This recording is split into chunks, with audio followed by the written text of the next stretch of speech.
Wakil Bupati Hulu Sungai Selatan Syamsuri Arsyad bersama rombongan hadiri undangan acara bedah buku eksklusif dengan judul 37 Masalah Populer hasil karangan Ustadz Haji Abdul Somad yang juga sekaligus menjadi narasumber pada gelaran acara bedah buku kali ini. Buku 37 Masalah Populer karya Ustadz Haji Abdul Somad ini berisi rangkuman serta solusi tentang 37 permasalahan yang relevan dan kerap ditemui di tengah masyarakat. Jadi saya pulang ke Pekanbaru setelah belajar tahun 2008, waktu itu umur saya 31. Mulailah saya isi pengajian di musola, di surau, di masjid, di kampus. Lalu kemudian pertanyaan jamaah itu nanyanya itu saja. Masalah jenggot, masalah kaki celana, masalah sayyidina, masalah kunut subuh, masalah talafuz bin niyat usolli, masalah nawaitu shauma ghadin, masalah bid'ah. Akhirnya saya tulis lagi blog. Acara bedah buku eksklusif yang diselenggarakan oleh Yayasan Rumah Quran Al-Azhar Asy-Syarif ini dilaksanakan dalam rangka memperingati hari miladnya yang keempat dan juga dirangkai dengan kegiatan penggalangan dana untuk Rumah Quran yang beralamat di Gang Rahmat, Manarap Tengah, Kecamatan Kertakhanyar, Kalimantan Selatan ini. Ini kita bisa menghadiri bedah buku 37 masalah populer yang ada di masyarakat kita. Tadi Ustadz bersama langsung yang menjelaskan tentang berbagai persoalan yang ada, termasuk juga pertanyaan-pertanyaan yang relevan dengan masyarakat di Kalimantan Selatan, khususnya beliau jawab sesuai dengan apa yang ada di dalam buku beliau. Malam hari ini juga panitia Rumah Quran juga mengadakan penggalangan dana dan alhamdulillah kita dan kawan-kawan juga memberikan sumbangan ala kadarnya. Kita hanya berharap apa yang kita berikan mudah-mudahan menjadi kebaikan bagi kita semua, baik di dunia maupun dan akhirat. Kami juga sempat berbincang-bincang dengan Ustadz Abdul Somad, menyampaikan salam dari Pak Bupati, dan beliau juga mendoakan kita masyarakat Selatan. Mudah-mudahan terus memberikan semangat masyarakat.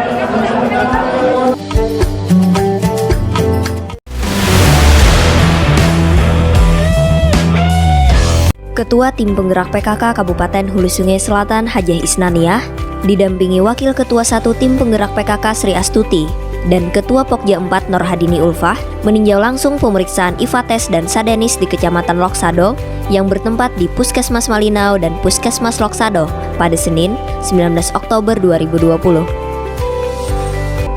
IFA tes adalah deteksi dini kanker serviks dan Sadenis adalah deteksi dini kanker payudara, yang mana pemeriksaan ini dilakukan oleh tenaga kesehatan. Puskesmas Jambu Hilir Kecamatan Kandangan, Puskesmas Kaliring Kecamatan Padang Batung, dan Puskesdes Gumbil Kecamatan Telaga Langsat secara serentak melaksanakan kegiatan deteksi dini dengan inspeksi visual asam asetat atau IVA dan deteksi kanker payudara dengan pemeriksaan payudara klinis atau Sadanis yang ditinjau secara langsung oleh Ketua Tim Penggerak PKK Kabupaten Hulu Sungai Selatan Hajah Isnaniah didampingi Wakil Ketua 1 Tim Penggerak PKK Kabupaten Hulu Sungai Selatan Sri Astuti dan Wakil Ketua 4 Tim Penggerak PKK Kabupaten Hulu Sungai Selatan Dr. Mardiatun Zuairina pada Selasa 20 Oktober 2020.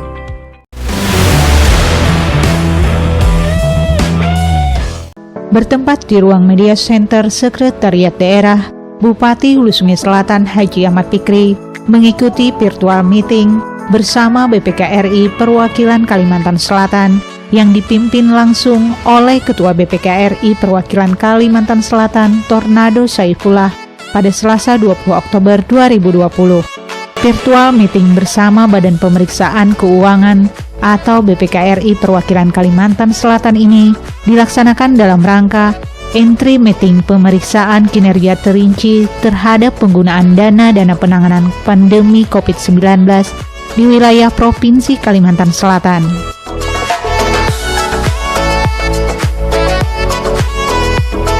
Pemeriksaan ini dilakukan untuk membantu meningkatkan penilaian kinerja serta efektivitas yang sudah dilakukan pemerintah daerah dalam penanganan COVID-19 di bidang kesehatan, sosial, dan juga penanganan dampak ekonomi terhadap masyarakat.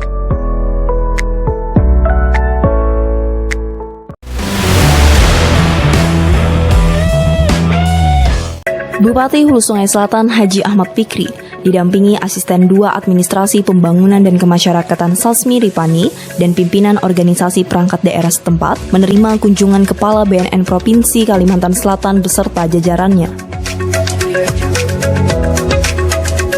Kedatangan Kepala BNN Provinsi Kalimantan Selatan ini adalah dalam rangka silaturahmi juga untuk upaya peningkatan sinergisitas pemberantasan penyalahgunaan narkoba. Kita berharap nanti dari hasil kunjungan ini akan segera menindaklanjuti Impres nomor 2 2020. Akan lihat secara kelembagaan bagaimana. Tapi yang pasti adalah pemberantasan narkoba ini tidak bisa diserahkan ke pemerintah, tapi adalah kepada kita semua. Pemerintah ya, masyarakat ya, masyarakat lebih luas, orang tua juga harus mengasih anaknya. Dan nanti di pendidikan pun kita minta untuk sekolah-sekolah, kita pastikan anak-anak kita memang tidak terkena itu. Yang penting juga saya sampaikan, kalau memang ada warga kita yang kena, anak-anak itu untuk itu tidak dijadikan alasan untuk tidak direhab. Karena direhab itu lebih bagus, ada suatu saat akan sembuh. Pemerintah selain mencegahnya dengan berbagai cara, juga bagi yang anak kita atau warga yang kena kan ada proses rehab. Jadi saya berharap kepada masyarakat kita bahwa ini jangan dianggap itu suatu hal yang memalukan, tapi ini suatu hal yang harus kita atasi bersama-sama.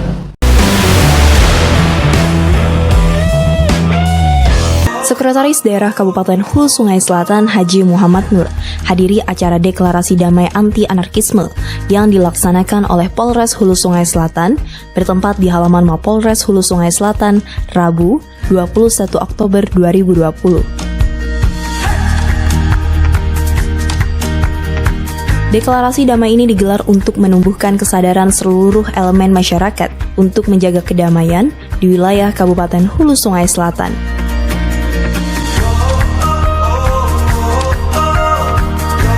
Deklarasi ini dianggap penting adanya guna menyamakan persepsi anti terhadap berbagai bentuk anarkisme yang dinilai tidak sesuai dengan norma agama, adat istiadat maupun dari sisi hukum negara dan berpotensi mengancam kondusivitas serta keamanan di bumi rakyat mufakat ini. Kegiatan ini dirangkai dengan pembacaan teks deklarasi damai anti-anarkisme oleh Ketua DPRD Kabupaten Hulu Sungai Selatan, diikuti oleh seluruh peserta yang hadir, dilanjutkan dengan penandatanganan deklarasi damai anti-anarkisme oleh jajaran Forkopimda, tokoh agama, tokoh adat, tokoh masyarakat, tokoh pemuda dan seluruh elemen masyarakat Kabupaten Hulu Sungai Selatan.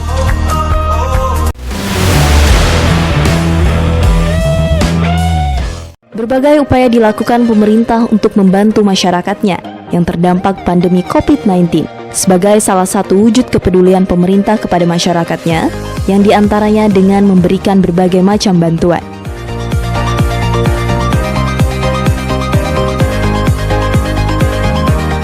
Pemerintah Kabupaten Hulu Sungai Selatan melalui Dinas Tenaga Kerja, Koperasi dan Usaha Kecil Perindustrian menyerahkan berbagai bantuan untuk para pelaku usaha mikro kecil yang usahanya sebagian besar terdampak baik dalam permodalan, produksi maupun pemasaran.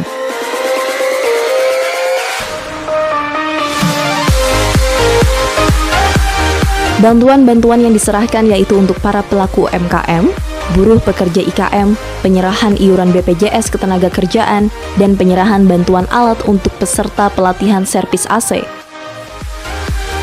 Penyerahan bantuan ini secara simbolis diserahkan oleh Bupati Hulu Sungai Selatan Haji Ahmad Fikri, didampingi Kepala Disnakerkop dan UKP Kabupaten Hulu Sungai Selatan Hendro Martono, di halaman kantor Disnakerkop dan UKP, Rabu 21 Oktober 2020. Ya, hari kita menyerahkan bantuan ya dalam rangka penanganan COVID-19. Pertama bantuan untuk UMKM, ada 8.000 sekian warga kita. Dan indeks usaha 2,4 juta. Oke, ini diberikan kepada UMKM kita yang usahanya sudah ada, dengan tambahan modal ini kemudian kemudian mereka tetap ada pemberian iuran BPJS selama 2 bulan dari pemerintah, dan mereka pada pekerja kita. Nah, bantuan dari provinsi tadi kepada pekerja yang terdampak itu tadi saya katakan ada pekerjanya, ada yang buruh buat dodol dan lain, bantuan 100.000 dari pemerintah provinsi. Dan yang terakhir kita hari buka pelatihan service AC, karena tadi dikatakan sekarang AC itu menjadi bagian dari rumah kita, kantor kita, yang kadang-kala pada saat kesulitan AC-nya kita sangat susah mencari orang. Ada sih beberapa orang, cuma kadang-kadang antrian menjadi panjang. Makanya oleh dinas akan pelatihan untuk 16 orang. Mereka akan setelah dilatih tentu punya keterampilan. Dan bersyukur tadi juga diberikan peralatan sehingga mereka setelah latihan bisa langsung bekerja. Ya, jadi saya...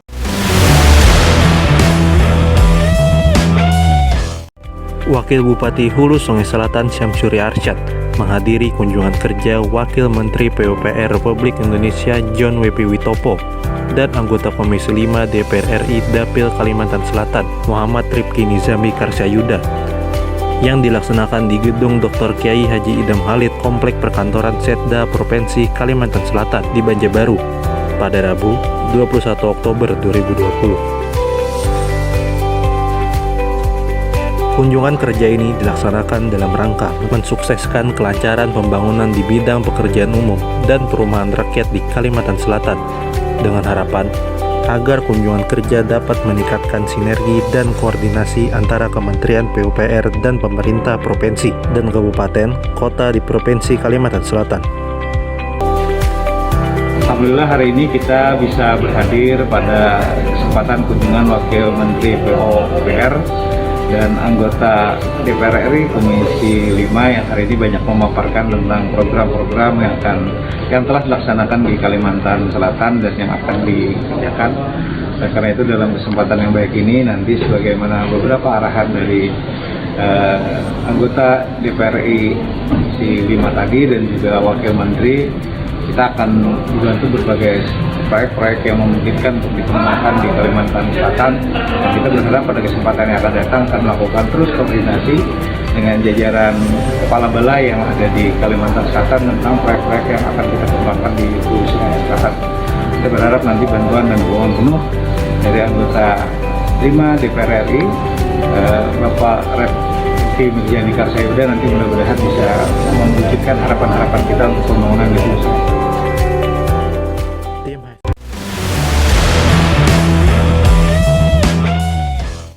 Jajaran Dewan Perwakilan Rakyat Daerah Kabupaten Hulu Sungai Selatan yang dipimpin oleh Ketua DPRD Kabupaten Hulu Sungai Selatan Haji Ahmad Fahmi bersama jajaran Dinas KPLH Kabupaten Hulu Sungai Selatan melakukan peninjauan dan turun langsung ke lokasi penambangan ilegal di Desa Madang, Rabu 21 Oktober 2020. Peninjauan ini dilakukan sebagai respon terhadap laporan masyarakat setempat yang menyatakan adanya aktivitas alat berat dan truk angkutan yang lalu lalang mengangkut hasil tambang dan disinyalir tidak memiliki izin resmi.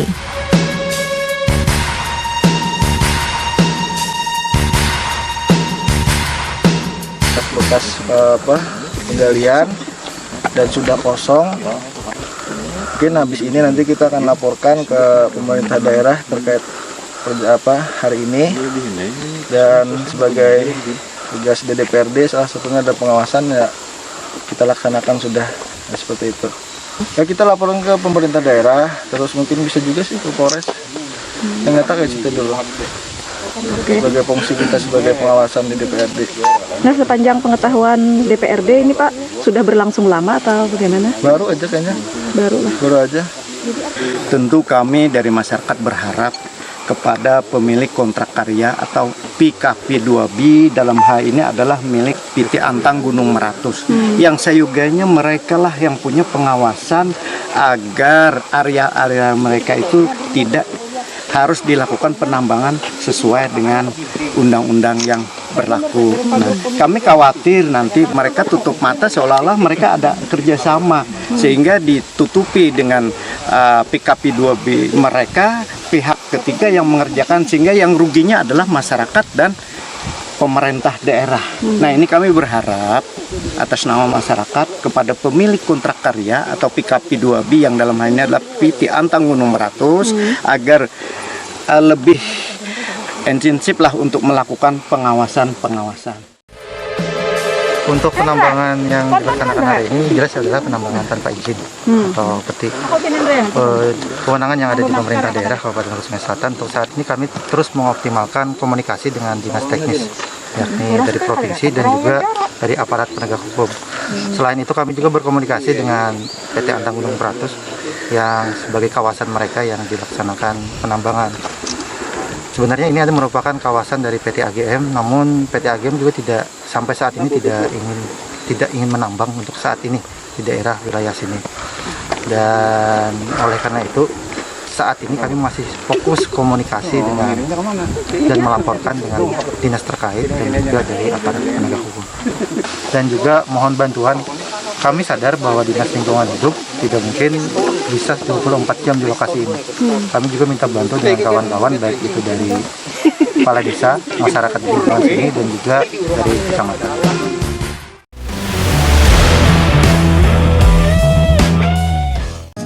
Bupati Hulu Sungai Selatan Haji Ahmad Fikri didampingi Wakil Bupati Syamsuri Arsyad ikuti apel peringatan Hari Santri Nasional tahun 2020 yang jatuh pada tanggal 22 Oktober bertempat di lapangan basket Lambung Mengkurat, Kandangan.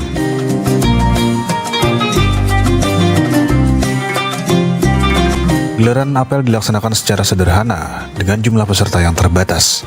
Seluruh peserta yang hadir pun diwajibkan untuk menerapkan protokol kesehatan pencegahan penyebaran COVID-19.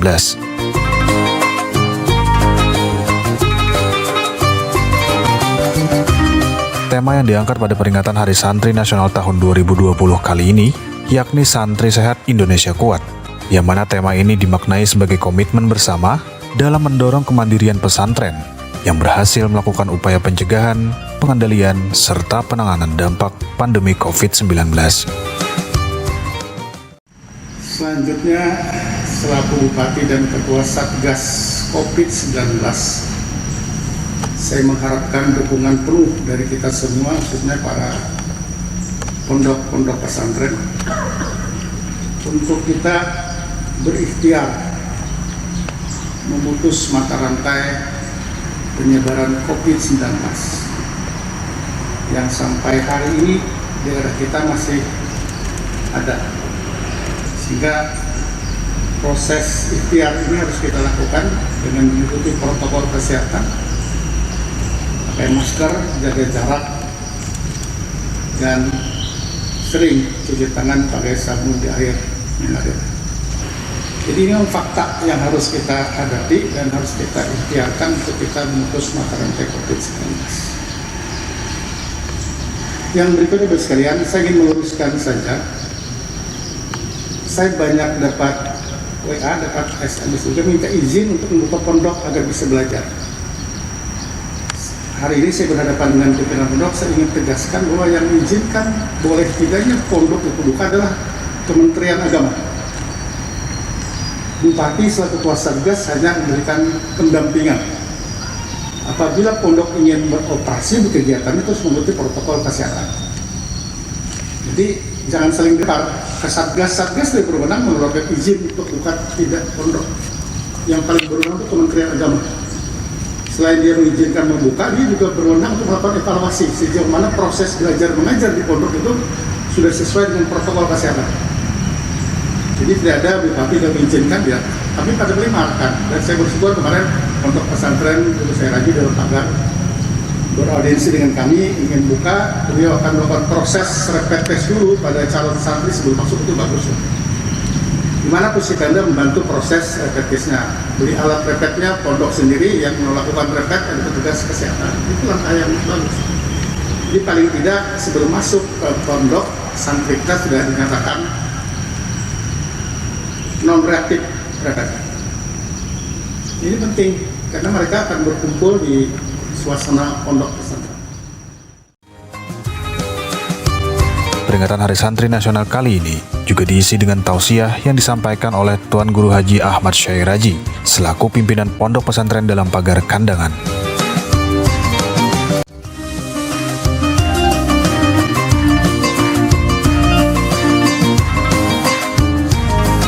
Pada kesempatan kali ini juga Bupati Hulu Sungai Selatan turut menyerahkan bantuan kepada Ustadz dan Ustazah, bantuan kitab bagi para santri, serta menyerahkan beasiswa bagi santri yang melanjutkan pendidikan ke luar negeri.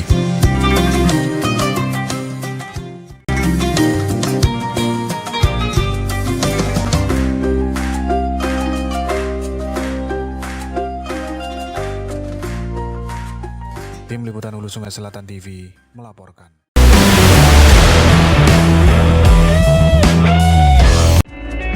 Bertempat di SMK 1 Kandangan, pengambilan sumpah atau janji pegawai negeri sipil pada calon pegawai negeri sipil yang dilaksanakan melalui video conference pada hari Kamis 22 Oktober 2020. Acara ini dipimpin langsung oleh PLT Gubernur Kalimantan Selatan Rudi Resnawan di Gedung Kiai Haji Idham Khalid secara virtual.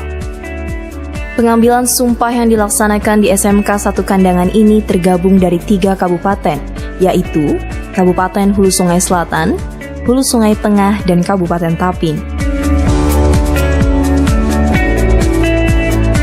Acara yang berlangsung singkat namun tidak mengurangi makna di dalamnya ini dihadiri oleh 51 CPNS yang siap diambil sumpah atau janjinya.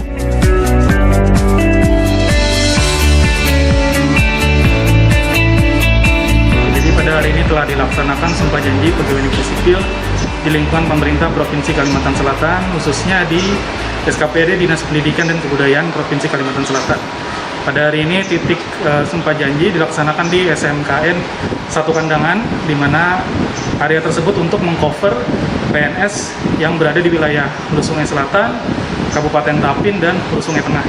Jumlah peserta yang mengikuti acara ini sebanyak 51 orang, terbagi di dalam 2 ruangan. Sesuai dengan protokol kesehatan, bahwasanya satu ruangan itu tidak boleh melebihi dari 40 orang.